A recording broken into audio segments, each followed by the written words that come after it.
We are going to talk about Kotlin multi-platform in the context of a full stack application with Spring Boot and RSocket and some front end technologies like React. And it's me, Anton. Oleh is also here. We are those two guys here in the picture. You can probably relate. The faces are very similar. And Oleh is working in Project Reactor team, and I am a developer advocate in Kotlin team. So if we talk about Kotlin in the context of the multiple different platforms, we can, if you go to the website, you will definitely see that you can build web apps with Kotlin, you can build mobile apps with Kotlin, you can build native binaries with it for different platforms, and obviously you can develop server-side applications for the JVM with different Java frameworks with Kotlin as well. So today we're basically going to try science. We are going to talk not about the best, not really the best, but the most stable stuff. So whatever we talk about today is a subject for change. And we even basically were discovering bugs along the way, right? When we were developing the first version of the application, we couldn't get around of some bugs, and then we had to wait until them to be fixed.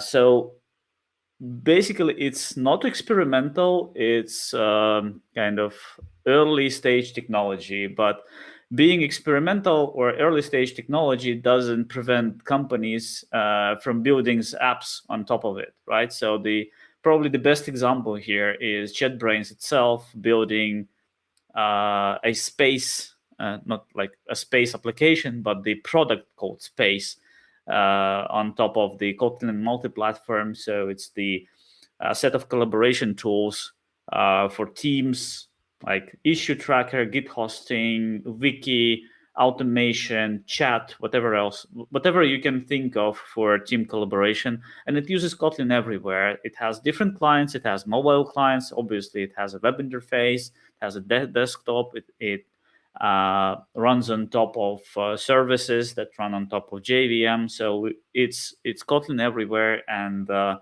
it's built with Kotlin multi-platform, even though it's an early.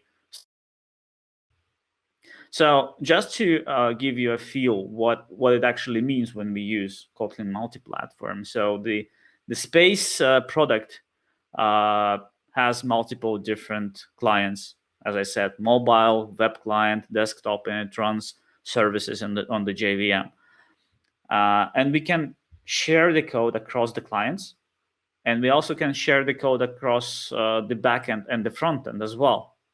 And what does it mean? What is the benefit there? So today, if we talk about such distributed applications where you have different platforms, usually you have some specialization within the team. You have some developers who work with front end. You have some developers who work specialize solely on the back end components, or some mobile developers.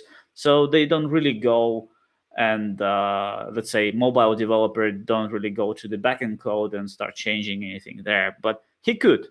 He actually can go and read the code and understand the code, because it's all the same code everywhere. It is the same common language, or the same common idioms that they use across the different platforms, across the different components. So it actually is a, let's say, enabler for the team for knowledge sharing. Okay, so today we are going to build a demo application that just involves the backend and the front-end technology, like the web technology. So basically, we are not building the full application with all possible clients here. And the backend is going to be like classical Spring Boot application. Of course, it's going to be reactive one, and non-blocking, and all fancy things. And well, the web frontend is going to be React.js, but with Kotlin as well, because we can compile Kotlin to JavaScript.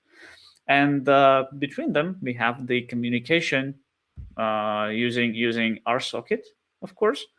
And one cool thing that we want you really to learn about is that you can share the cross across different targets between the. So you could have a common module that you can translate into JavaScript and also into the JVM code as well.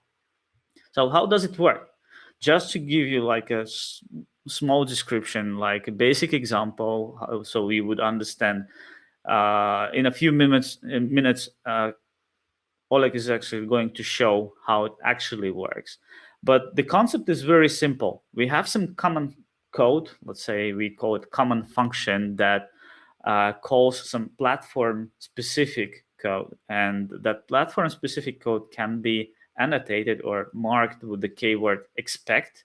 And then in the platform-specific modules, we can override this function using the actual keyword. There are some specifics in how this code should be structured. For instance, this overriding functions, the actual functions, should be placed in the same package as the expect function. But we are going to see that in action anyway. So there's, of course, some magic involved in how you should structure the application. Basically, not really magic, but some Gradle conclusion. And when you generate such a project from IntelliJ IDEA Wizard, you will actually see some snippets of code that created for you. But we did some customizations for our case, and I guess Oleh is going to explain that as well. The source code of this application, if you are really passionate and you can't wait and you want to see the code, Oleh has pushed this code to his repository at GitHub, so you can find it there. And with that, I'm going to pass the word to Oleh. All right. Before we're gonna start, I just want to mention a couple of things. So the first one is that it was a bit funny. In the title of this talk, we are mentioning that we will be talking about and we will be building the chat app. But once we started building like a multi-platform chat app, which should be available at browser, which should be available at mobiles like Android and iOS, we figured out that there are a couple of things to do which requires like to complete. And once we started talking about to-dos, we just started laughing and figured out that, well, maybe instead of chat app, we can create to-do list, which gonna show some similar aspects to do app, but like to chat app, like communication between multiple peers. But instead of building chat, we're gonna build collaborative app, because today's, I mean, in the era of pandemic, where everyone are at home, everyone are online, including us, we need to collaborate with each other somehow, because we can't collaborate as we do that usually offline. So many people are building today collaborative tools, and we want to show you a bit how you can build to-do app, which is not just the usual to-do app, but collaborative to the app. So multiple users can collaborate on the same list of to-dos and edit them simultaneously, and add items without conflicting with each other. So that's something that we're going to show you today. Not a chat app, not yet another chat app, but yet another to-do list.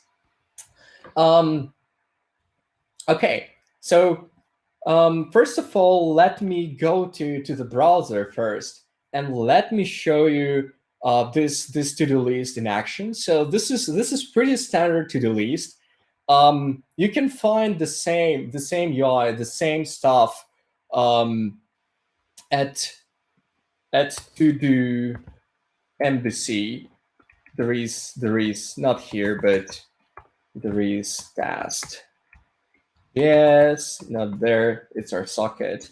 Whatever. You can Google for it, and you can find this to-do list probably somewhere over there as well. Okay. Oh, I have a link here, so I can just directly go there. So this is this app that you're seeing here is taken from with this UI offered by this kind of standard examples, and everything is the same as you can find here, except that we are using React, but not just JS React, but Kotlin React. So this is one of the difference. However, you won't see any difference from the UI, from the development perspective, because Kotlin offers the same experience. Everything that you can do in JS is doable in Kotlin, which is good. So we have to-do list. And first of all, let's add something. Hello, hello KotLand. And here we go. We see the Kotlin item added here and there. And if we're going to try to, for example, edit something, like try to capitalize all this stuff, we see that everything is added in. And for example, if another client going to try to delete this item, this will be immediately reflected on this list. So we see that this stuff works. And that's what we wanted to confirm. So we created a to-do list, and now we want to understand. We won't be doing any live coding, but we want to understand how you can build the same stuff on your own using Kotlin, using Kotlin Multiplatform, using RSocket. Of course, RSocket is important. I will be briefly talking about RSocket a bit later. But yeah, if you have never heard about RSocket, I will explain it for you. Yeah, that's basically it. So let's go directly into our ID. And first of all, just to confirm, we have multiple things in our project. As Anton showed, we have multiple modules in it. We have common module. We have common another module. I'll explain why we have it here. We have React module, which is directly says that this is for browser. We have Spring. Yes, here we're using Spring Boot. So if you're familiar with Spring Boot, nothing new will be there, and everything will be as familiar as you've done it multiple times, thousands of times before. But what is different here in this project, in this setup, is how we configure our project. This is kind of the most neat and the most important part of multi-platform, of Kotlin multi-platform, because without configuring properly the build script, you won't be able to launch everything in the right way as well. So everything starts as a normal Gradle build file with the correct plugin. And here, in order to enable multi-platform aspect, you have to bring Kotlin multi-platform plugin. We are using the latest and the greatest. It works. We tested it. Before it had some minor issues with serialization, but now it's brilliant. So if you're hesitating to migrate from 1.4 to 1.5, right now is a good time to start this migration, because Kotlin multi-platform just stabilized, and it works pretty great. We using plugin serialization. So I will be covering all the plugins that we have here, just to make sure that you kind of got all the things right. So we have plugin serialization. This is also part of Kotlin multi-platform, and this plugin serialization enables serialization of our podges, of our things that we want to transfer through the network in multi-platform way. So as you will see, we're going to create one, and we created basically one podjo. We just annotated it once, and then serialization works everywhere in the same way. So you don't have to care about, like, okay, what I have to do at Spring with Java. Should I use like Jackson, or should I use another serialization framework? But on the other hand, what shall I use on the GS, or what should I use on iOS or on Android? Because not everything is supported in the same way on all the platforms. Fortunately, with Kotlin multi-platform and Kotlin serialization, this is supported in the same way on all the platforms. So you created it once, you annotated stuff once, and it works in the same way everywhere, which is pretty good. Then we use Spring Boot. This is pretty standard stuff. If you want to use Spring Boot with your Kotlin multi-platform project, what you have to do, you have to go to star.spring.io. You have to set up everything that you usually do. So let me just quickly show it to you how you can arrange your stuff. We can go to star.spring.io. We can add all the dependencies. Of course, you have to select Kotlin. You have to choose the right version of Spring. You can add like Webflux. You can add all things that you want to use in your project. For example, RSocket. This is important. RSocket is supported in Spring. And then what you need to do, you just need to go to Explorer, and you can just copy all the dependencies and then paste into your project in the same way. So everything that you've been using with Spring is the same. Nothing has changed. No addition dependencies is needed in order to use Spring in multi-platform. So everything is in the same way, including dependencies, setup, and so forth and so on. So you may wonder, okay, what is the difference? Here I am kind of disabling all the plugins, so it kind of starts seeming that something is not the same.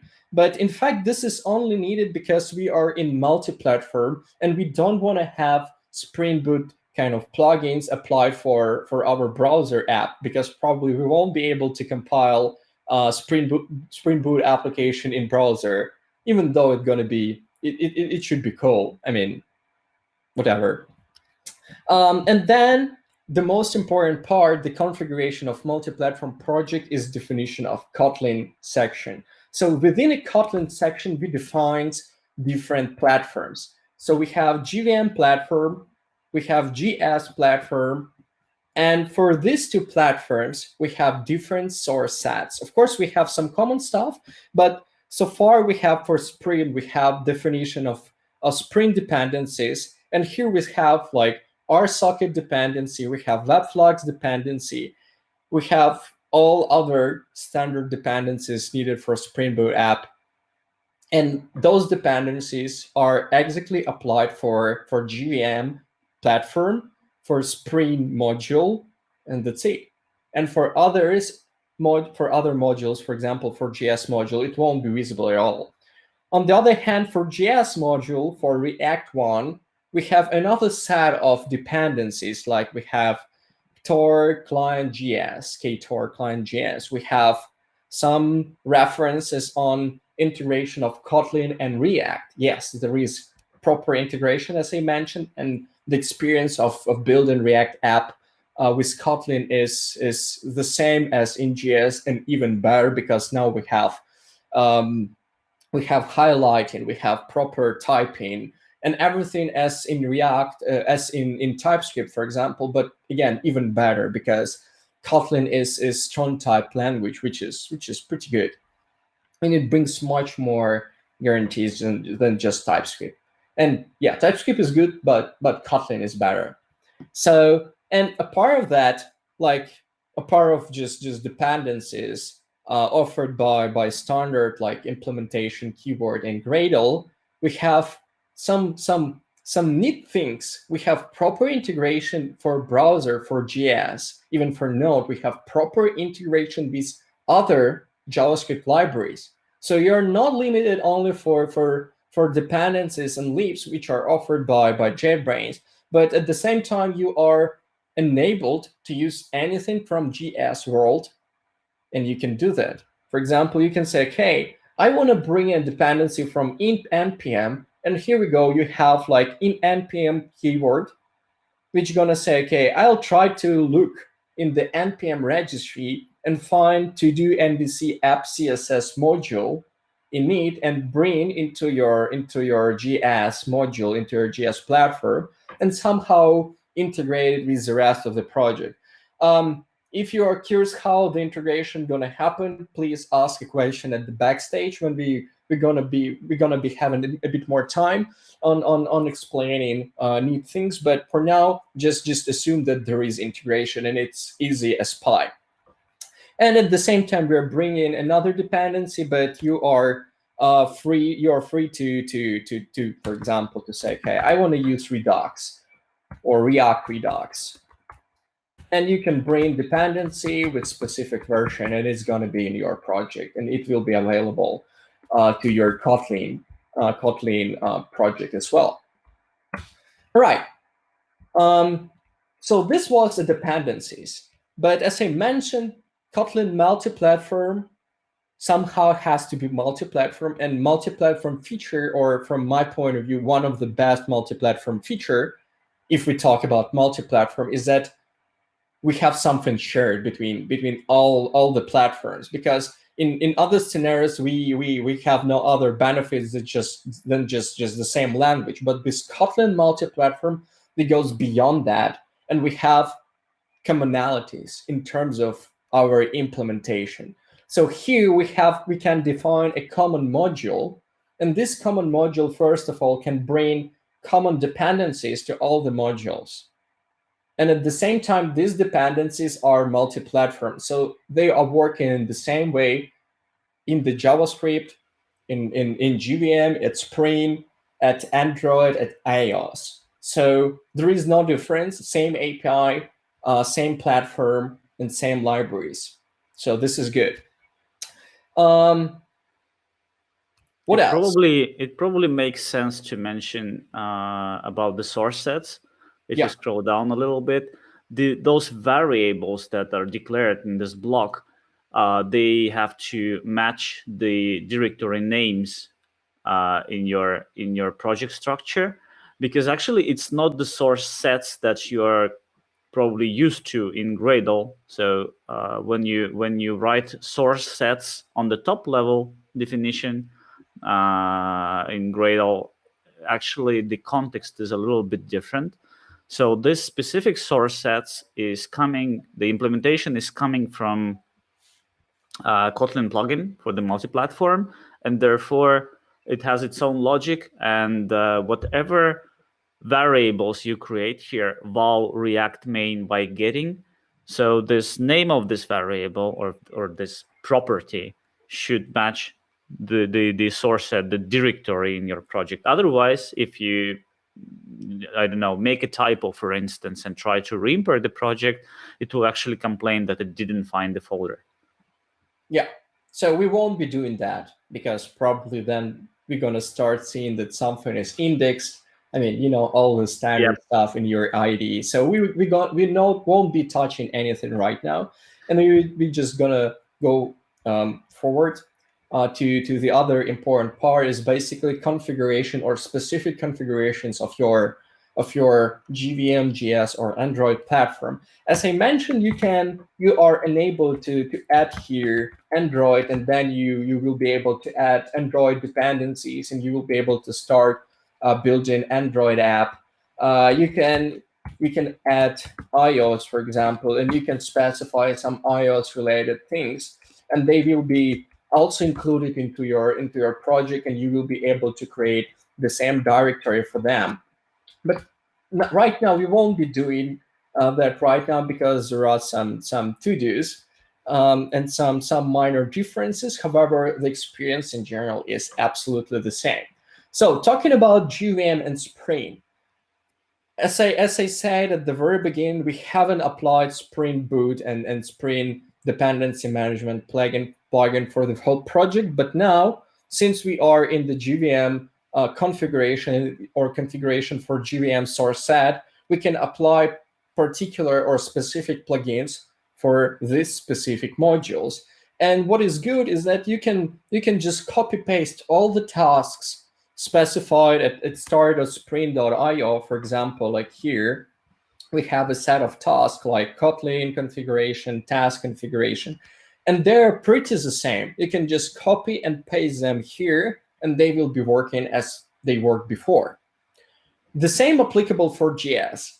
You can configure your Webpack. You can configure some other yarn, npm installation specifics within this JS module, and they're available here. So for example, we want to say, okay, we want to use JS platform for browser, and we want to use for browser some common Webpack configuration. We want to support this, we want to support that. And all these configurations are pretty identical to what Webpack offers to you in the JS world. So the configuration experience, setup experience, usage experience is the same. And I would say it's even better, because you have the same platform, the same scripting approach, and you don't have to mess with differences in Webpack setup, in Kotlin setup, in thinking, okay, should I use TypeScript, or should I use, for example, I don't know, Babel or something else in order to compile my JavaScript. No, right now this things goes away, the same world, the same platform, the same experience, which compiles to multiple platforms, which is good. So this is basically the quick intro into your multi-platform project configuration. Beyond that, I mean, this is what you have to do. You have to add dependencies. You have to add your tasks.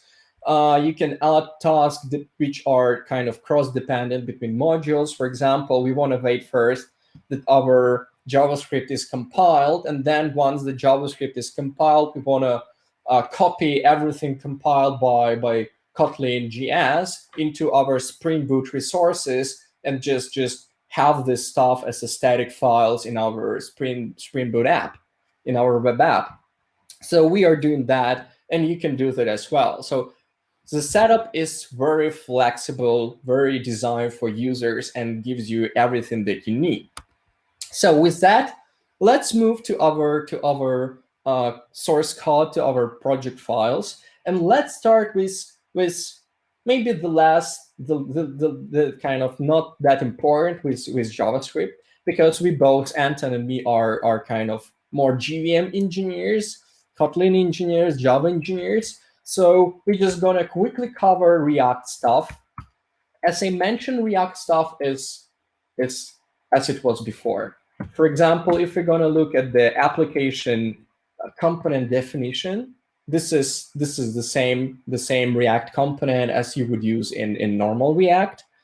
It has all the same functions like mount, render, and it offers the same experience as you have it in JS. So I'm just quickly scrolling through that because I don't want to kind of spend too much attention here, because this is too specific to React and you have to know React. But as you may see, it offers different sections like HTML tags, attributes. This is enabled by Kotlin HTML plugin and Kotlin React, of course. And yeah, just the same good experience as in JavaScript, but better. At the same time, what is important here, we just covered JS bits, which is less important, but what is important is common stuff. And common stuff is important because, for example, when you build multi-platform, when you build, like, for example, collaboration tool, you have to think about algorithms. You have to think about like your API. You have to think about many things which has to be copy-pasted into multiple different platforms. For example, in order to enable collaboration approach, for example, text editing, object editing, you have to have proper algorithm. For example, you have to use something like CRDT. And this is really hard to implement. And if you need to implement that in JavaScript and in Java, in any other language, Swift, for example, you have to do that at least 3 times, which is really hard. And secondly, you can do lots of bugs, the same bugs as you've done in Java, in JS, in for example, in Swift. Or on the other hand, if you want to use some standard libraries, then you would face the problem that, okay, there is one library for JS, which is maintained. Then there is another library for Swift, which is not that well maintained, or has different approach for CRDT implementation, because CRDT is something which is still in the development, and it's pretty new algorithm and approaches. So they are changing really, really fast. And if you have different libraries which are maintained with different speed, you will have a lot of problems with maintainability and compatibility between that. However, if you write your own algorithm, even if you write it once, and you write it for all the platform. And we've done something similar in our project. So we have like to-do service. Of course, me and Anton aren't like scientists in that area. We just normal server-side engineers, JVM engineers, Kotlin engineers. And we have no idea how to build really complex kind of collaboration algorithm, which is going to cover all the scenarios.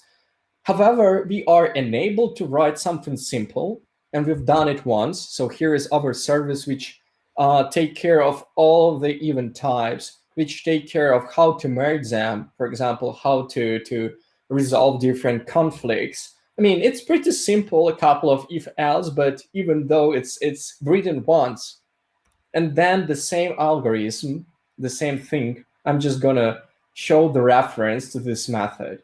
And here, this method used once at our Spring Boot controller, and you can identify that this is Spring Boot, but by this very well-known annotation controller.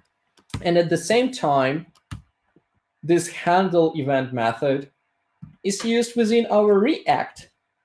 Perfect. So we have the same algorithm, the same service, the same implementation file used in multiple platforms. So we reduced our headache by 2x or even more, because finding bugs are scaled with the number of lines. So if we reduce the number of lines we write, we reduce the number of problems we do, which is pretty good.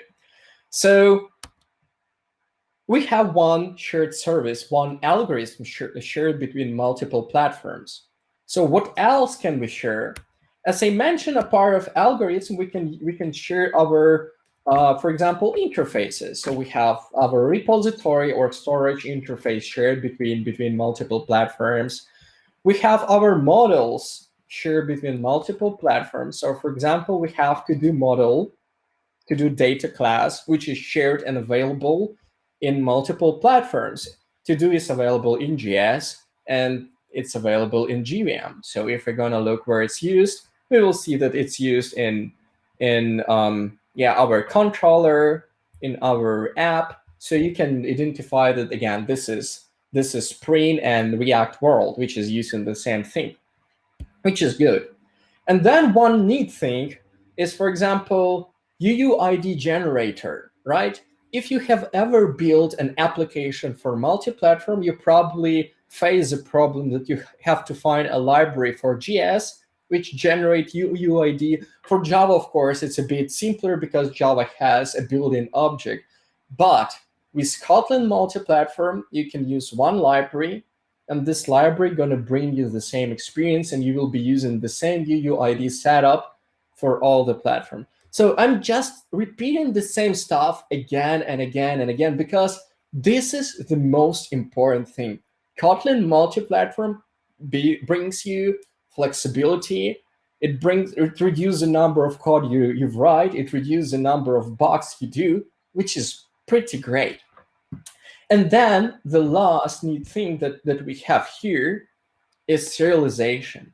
As I mentioned, when you use Kotlin multi-platform, you don't have to worry about serialization at all. What you have to do, you have to just annotate your data class as serializable, and then Kotlin will generate proper stops, proper serialization algorithm for different platforms. And for example, if you have Kotlin serialization protobuf, it will generate proper stuff for protobuf for you. If you have JSON, it will generate the same common stuff for JSON.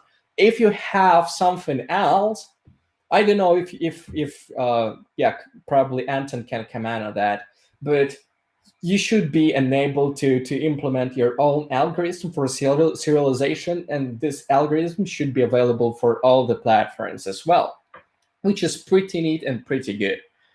Okay, and the final thing is that, okay, we can create client API, but in many scenarios, like we have to work with different client implementations, right?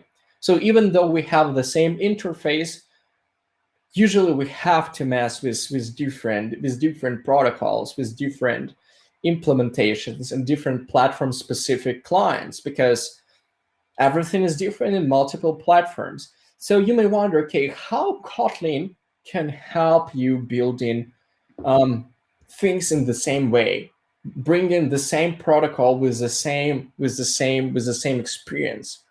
Fortunately, in this particular scenario, you are enabled and you can get the same experience, the same everything even streaming, even different communication types, and even peer-to-peer communications with RSocket as a protocol, and with RSocket Kotlin as implementation of this protocol for Kotlin language, and RSocket for Kotlin supporting Kotlin multi-platform. So it is available for multi-platform approach.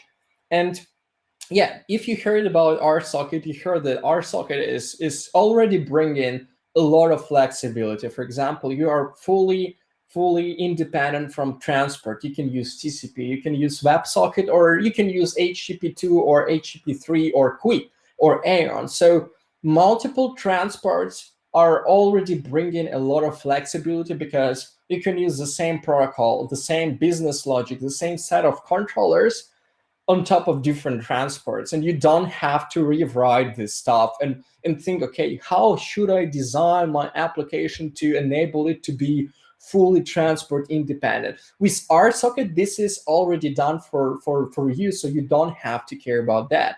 But with RSocket Kotlin, you even don't have to care about how to find different implementations for different platforms. RSocket Kotlin enables multi-platform approach. So first of all, let me show you this dependency. You can get all the benefits of RSocket for Kotlin like this. We are using, we have a separate common client main because Spring is already using RSocket for Java, so we don't want to have extra dependency for RSocket Kotlin for JVM. That's why we created common client module, which can be then extended or used in all the mobile or browser or iOS devices independently. And for example, the main thing that you can say, okay, I want to use RSocket Core, this is common and shared. Then you can say, okay, I want to use KTOR client. And again, KTOR enables multi-platform as well. So you can use KTOR on JS, on iOS, on Android.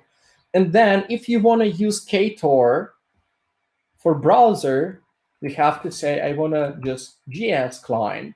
And for example, if you want to use KTOR client for Android, you can say OK HTTP, because this is another implementation of client for KTOR, but for Android. And the same for iOS. If you want to use KTOR client for iOS, as far as I remember, there is something like this. So you can create KTOR client to iOS platform, and you don't have to add any other dependencies than that. And then the good thing that with RSocket, as I mentioned, you have the same abstraction, transport, agnosticity. So you can implement your client once. You can implement all this logic. For example, if you want to have streaming, RSocket supports streaming. If you want to just send fire and forget message, and you don't want to, and you don't have to care about, and you don't want to care about response, you have fire and forget, as well as you have normal request response approaches, so you can mimic the same as you do in browser. And even more, you have this ability to send bidirectional stream, like send messages to a server and receive it back. So RSocket enables all the things, and it enables write envants using everywhere.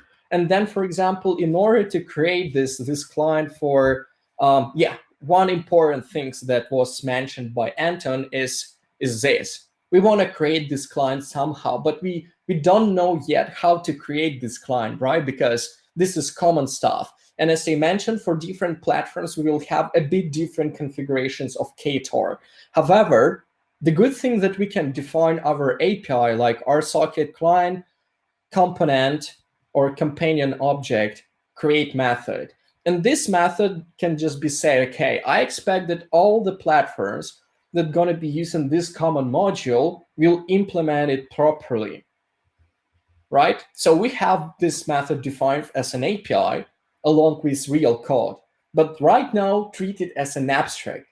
And then, for example, we can easily link with support of ID to the actual implementation of this method in browser or for JS. And we can see that here we're using HTTP client. This is standard part of configuration of KTOR. And then we install WebSocket because this is browser. For example, for Android, you may use TCP. or for server to server or desktop to server, you can use another transport if you wish. And then you install RSocket support once, and you connect. And here we see that we are using some JS features like window, because we have a window and we know where we are. And we can use this stuff to connect to our server. All right, and the final bits. So we covered common things. We looked at RSocket. We understood that RSocket brings a lot of flexibility, commonality, a lot of abstraction, and it simplifies your work as a developer. And then we are moving to Spring, because Spring is pretty common for many engineers, but probably many of you may wonder, okay, how Spring looks like at Kotlin multi-platform. But the answer is Spring is the same in Kotlin multi-platform. So we have the same configuration, the same annotation set. We have our common repositories. In this scenario, I'm using in-memory repository, and I'm implementing this common interface because I just don't want to mess with JDBC and databases in this simple example. And then we have standard configurations. We have some extra configurations for Kotlin serialization, but this should be improved. This is just for now some minor things in Spring. And then we have pretty standard controllers. For example, here we have index controller, which returns an index HTML page. But what is pretty cool here is that if you don't know HTML, or you know HTML kind of a bit, and you don't like creating some extra files, you, for example, forgot how to properly put this index HTML file or how to configure it in properties, Kotlin simplifies your life with Kotlin HTML again, because HTML is the same everywhere. And for example, if you don't want to create your separate HTML file and then reference to it, you can create HTML programmatically, like here.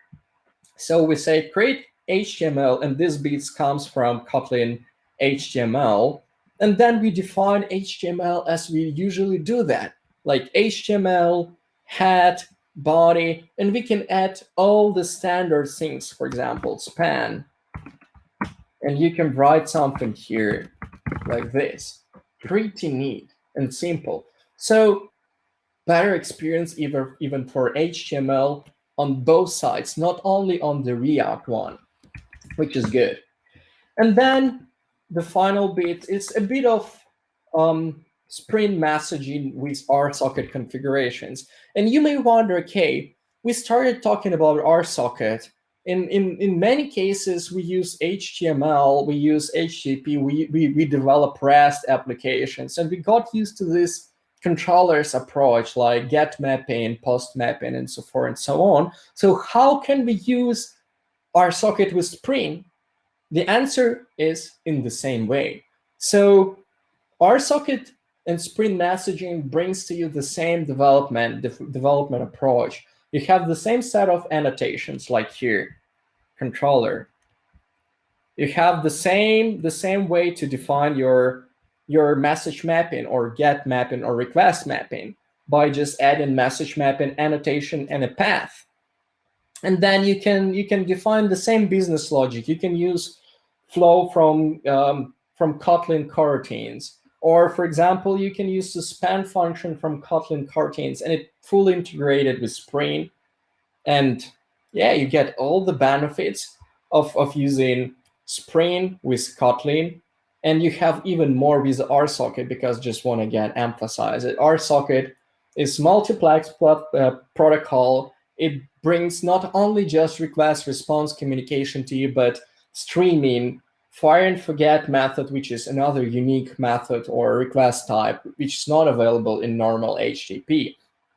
And even more, you get peer-to-peer, because technically once someone is connected to your app, and you can get known that someone has connected to your app by saying, okay, connect mapping, you can get access to this someone, to this connection, and you can do request, for example, into browser. So you can imagine that something is available in browser and you want to query this browser for some extra data. Of course, we won't be doing that right now because we are running out of time.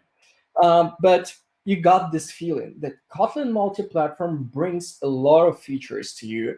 It simplifies your developer life. It brings the same development experience for even GS, for server side, for Spring. It remains or keep the same development experience for Spring. Nothing has changed to what you've done before. It allows you building Android apps. It allows you building iOS apps. With RSocket, you don't have to care about many things, and you can use just the same abstractions, which is available in all the platforms. And yeah, you can build everything you want, even collaboration tool. Okay, Anton, did I miss anything, or No, can you add something on top of that? I can just add my comment that the biggest value I can see here is that you can reuse the code, and not just reuse like an artifact, but also override the platform specific parts of it in the places where you actually need it. So that's the great feature. Expect actual, the way it works in the IDE as well. You can find the actual implementations of that method when you click on that icon on the left. So that's pretty sweet. Indeed, agree.